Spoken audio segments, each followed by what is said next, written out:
على سيد الرسل وخاتم الأنبياء محمد المصطفى وعلى آله وأصحابه أولي الصدق والصفاء والوفاء.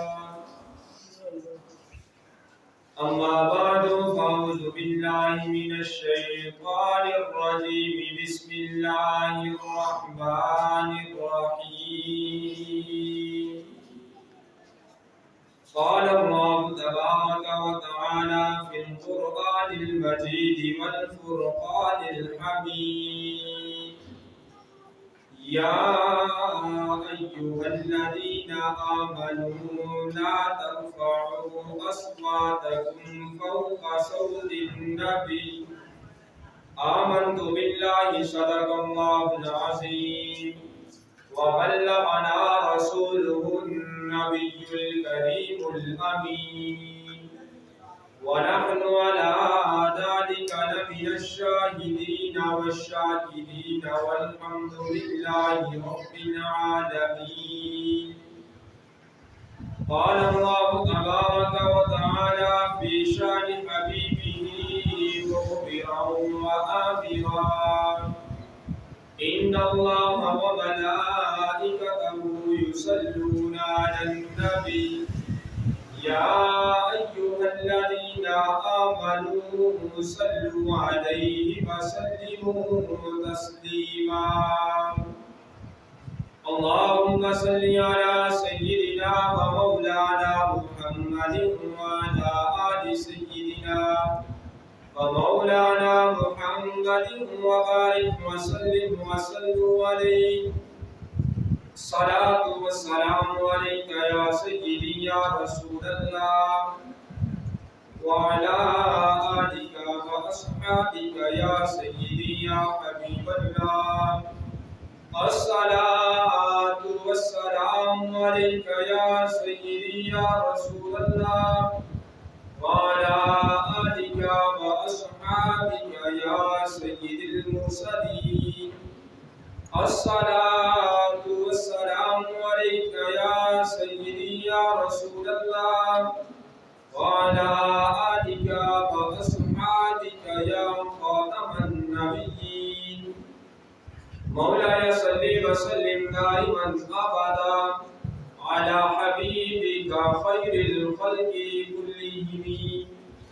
يا ربي بالمصطفى بلغ مقاصدنا واغفر لنا ما بقى يا واسع الكرم. مولاي صل وسلم دائما ابدا على حبيبك خير الخلق كلهم.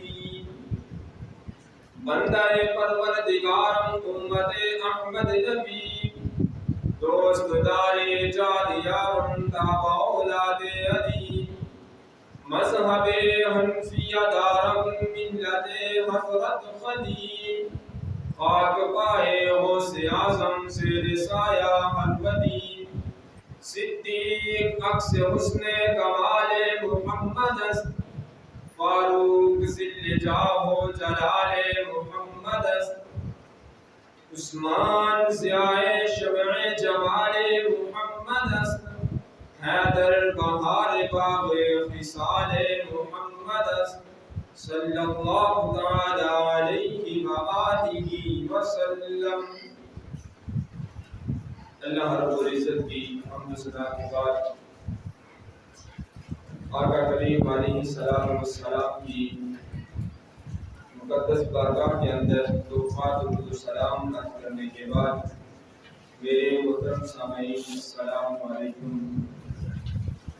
جو آیت کریمہ پڑھنے کا شرف حاصل ہوا دعا ہے کہ رب لا شریک میری زبان پر کل وزن الحق جاری فرمائے اور ہم سب کو حق سنا کر اس پر عمل پیرا ہونے کی توفیق عطا فرمائے.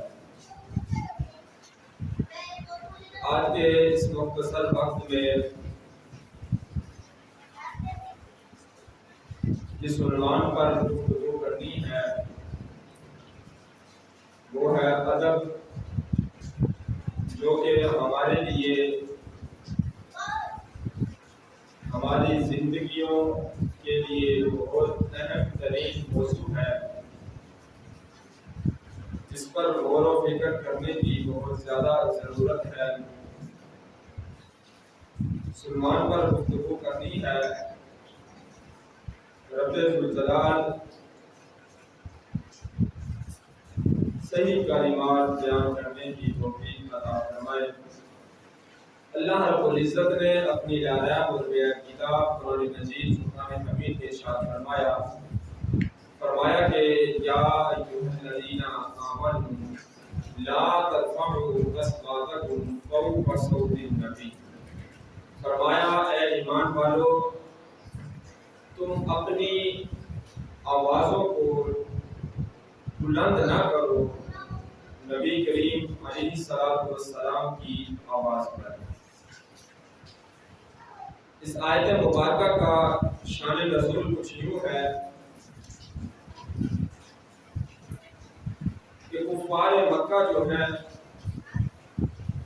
وہ لوگ یا جو منافق تھے وہ آقا کریم علیہ السلام کی بارگاہ کے جو آداب تھے ان کی خلاف ورزی کرتے تھے، تو اللہ رب العزت نے اس آیت مبارکہ کو نازل فرمایا،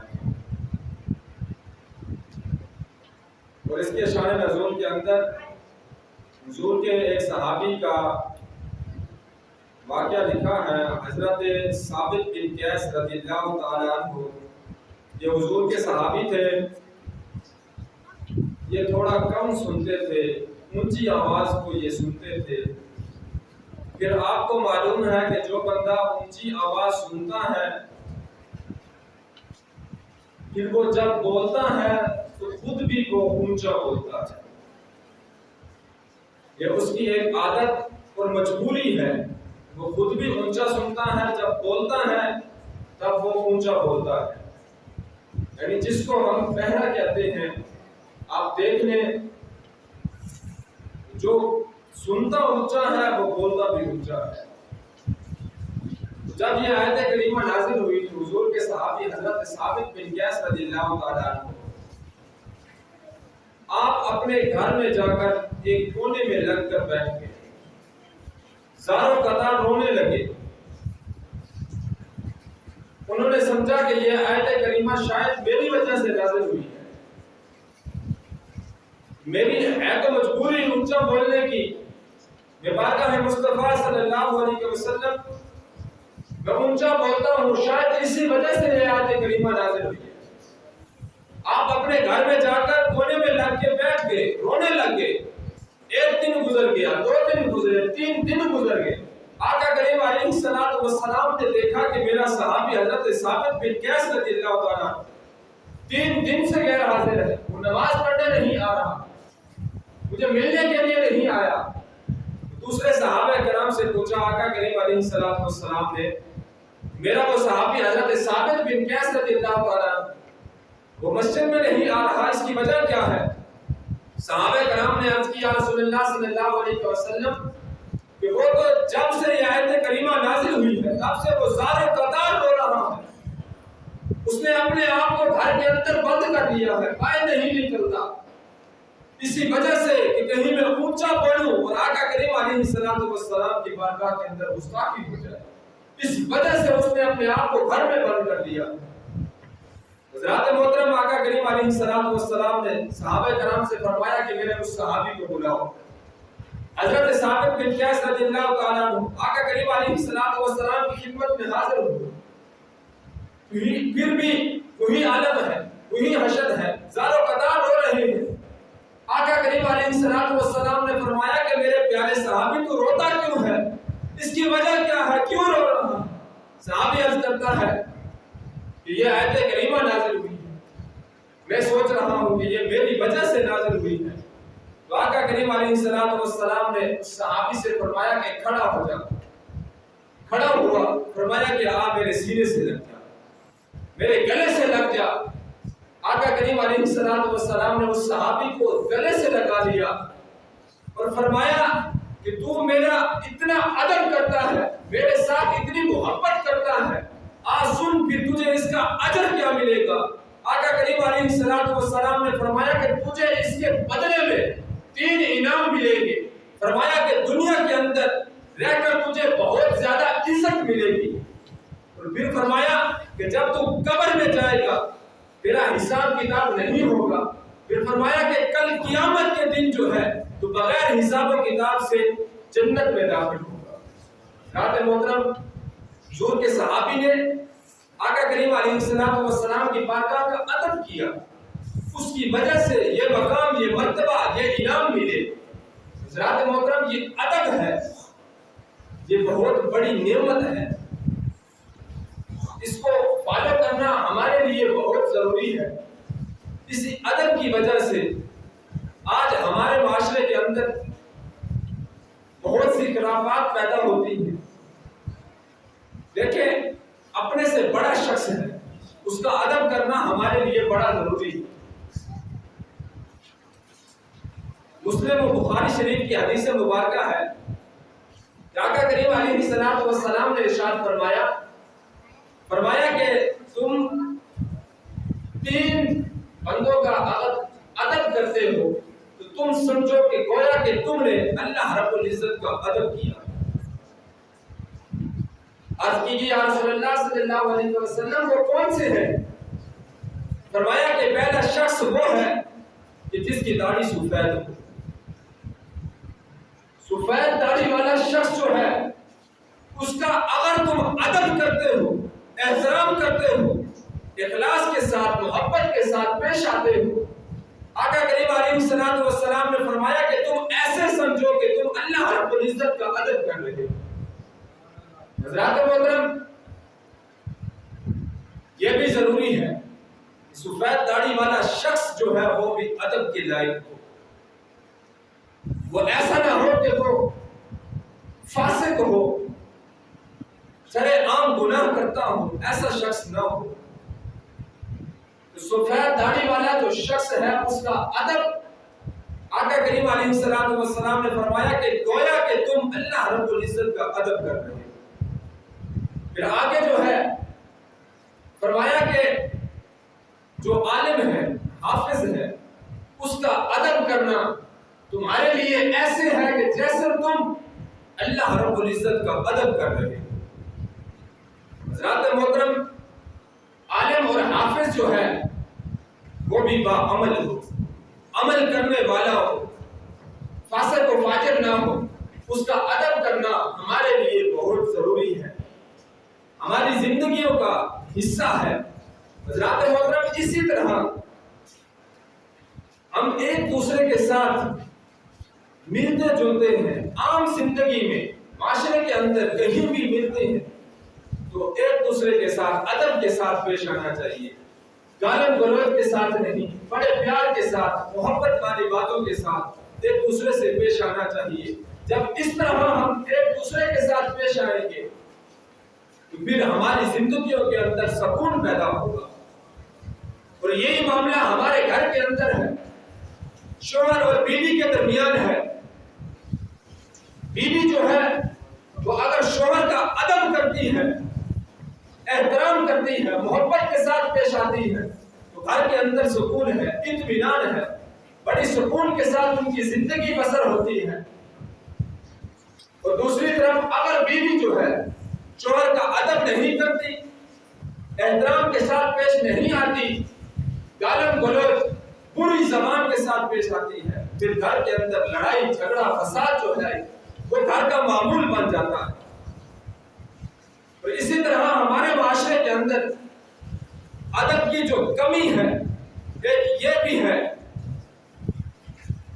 کہ ہم کہیں بھی رشتہ کرنے کے لیے جاتے ہیں، کرنا ہے ٹھیک ہے، نہیں کرنا تو اگلے کا دل جو ہے وہ نہ دکھائے، اگلے کی بیٹی جو ہے اس کے ساتھ ہم ادب کے ساتھ، احترام کے ساتھ پیش آئیں۔ یہ نہیں کہ اس کے اندر نقص نکالنا شروع کرتے ہیں. یہ باتیں ادب کی ہیں. حضرات محترم صحابہ کرام جو تھے وہ بھی ایک دوسرے کے ساتھ بڑے ادب کے ساتھ پیش آتے تھے, بڑا ایک دوسرے کا احترام کرتے تھے. حضرات محترم حضور کے ایک صحابی ہیں, آقا کریم علیہ الصلوۃ والسلام کی خدمت میں حاضر ہوئے. رسول اللہ صلی اللہ علیہ وسلم آپ نے پوچھا کہ میرے صحابی تو نے آج ایسا ایک عمل کیا ہے جس کی وجہ سے میں آپ سے ناراض ہوں. تو صحابی بڑا پریشان ہوا, حیران ہو گیا. آقا کریم علیہ الصلوۃ والسلام نے فرما دیا کہ میں ناراض ہوں, بڑا پریشان ہے, پریشانی کے عالم میں. عرض کی یا رسول اللہ میں نے ایسا کون سا عمل کر دیا, ایسا کون سا کام کر دیا کہ جس کی وجہ سے آپ مجھ سے ناراض ہو گئے. حضرات محترم آقا کریم علیہ الصلوۃ والسلام نے فرمایا کہ تو آج گلی میں جا رہا تھا, تیرے ساتھ ابو بکر بھی تھا. عرض کی یا رسول اللہ صلی اللہ علیہ وسلم جی ہاں, حضرت ابو بکر صدیق میرے ساتھ تھے. فرمایا کہ حضرت ابو بکر صدیق پیچھے تھے اور تو ان کے آگے آگے چل رہا تھا. یہ جو تیرا عمل ہے یہ مجھے ناپسند ہے, اس کی وجہ سے میں تیرے ساتھ ناراض ہوں. یہ تو نے ادب کے ساتھ تو پیش نہیں آیا, اس کی وجہ سے میں ناراض ہوں. حضرات محترم آقا کریم علیہ الصلوۃ والسلام نے بھی یہی درس دیا ہے, یہی سبق سکھایا ہے کہ اپنے سے جو بڑا ہے, عمر میں بڑا ہے یا مرتبے میں بڑا ہے, تو اس کے ساتھ ادب سے پیش آنا چاہیے. اور اسی طرح صحابہ کرام کا جب ذکر ہو, آقا کریم علیہ الصلوۃ والسلام کی احادیث مبارکہ کا جب ذکر ہو, تو اس کی محفل, اس محفل کے اندر بیٹھنے کے بھی کچھ آداب ہیں. وہاں پر بھی ہمیں ادب کے ساتھ, اطمینان کے ساتھ بیٹھنا چاہیے اور سننا چاہیے. دعا ہے کہ رب وحدہ لا شریک ہمیں عمل کرنے کی توفیق عطا فرمائے. وما علیہ